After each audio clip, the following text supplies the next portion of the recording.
Merci.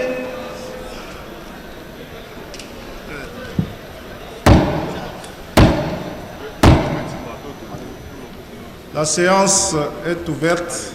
Ouvrons la plénière avec la question relative à l'examen et l'adoption du projet de loi portant reddition des comptes exercice 2024. La plénière exige la présence du premier président de la Cour des comptes qui doit venir défendre son rapport devant la représentation nationale conformément à l'article 222 du règlement intérieur.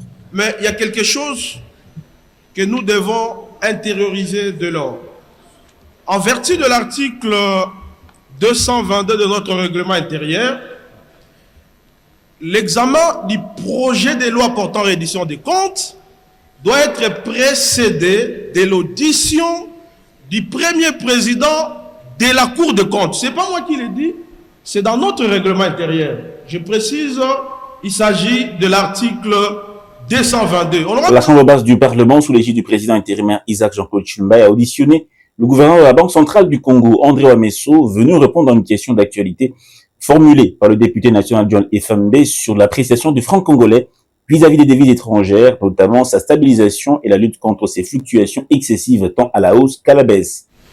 Honorable président de l'Assemblée nationale, honorables membres du bureau, honorables députés et chers collègues, monsieur le gouverneur de la Banque centrale du Congo, je m'en vais très rapidement aux questions pertinentes. À titre principal, quel instrument de la politique monétaire de la Banque prévoit-elle de mobiliser pour atteindre cet objectif? À titre subsidiaire, quelles dispositions la Banque centrale du Congo met-elle en place pour veiller à ce que le prix affiché en francs congolais reflète une valeur juste pour les consommateurs et pour éviter les pratiques spéculatives liées au taux de change?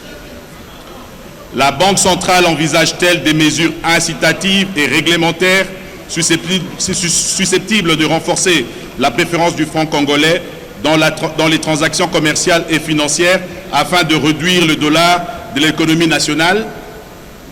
Quelles actions concrètes la Banque centrale envisage-t-elle entreprendre pour promouvoir l'utilisation de moyens de paiement numériques en francs congolais de manière à ce que les dénouements de transactions se fassent davantage en francs congolais? Prenant la parole devant la plénière, le gouverneur de la Banque centrale du Congo, André Ouamesso, a d'abord remercié la représentation nationale avant de répondre à la question d'actualité et révélant ainsi les raisons de l'appréciation de la monnaie locale face aux devises étrangères et ses conséquences sur le cadre macroéconomique. L'article premier de notre Constitution stipule, entre autres, que la monnaie nationale est le franc congolais. Les gens parlent seulement de l'appréciation du franc, mais c'est une dépréciation du dollar. L'appréciation du franc égale dépréciation du dollar. Et comme nous sommes dans un traumatisme lié à l'hyperinflation, on ne veut pas l'accepter tout simplement. On ne veut pas accepter que le roi dollar s'est déprécié. Mais c'est la réalité. Ça s'est déprécié. Donc, quand tu as de dollars, tu vis exactement ce que la majorité de Congolais subissaient à chaque fois qu'il y avait dépréciation du franc.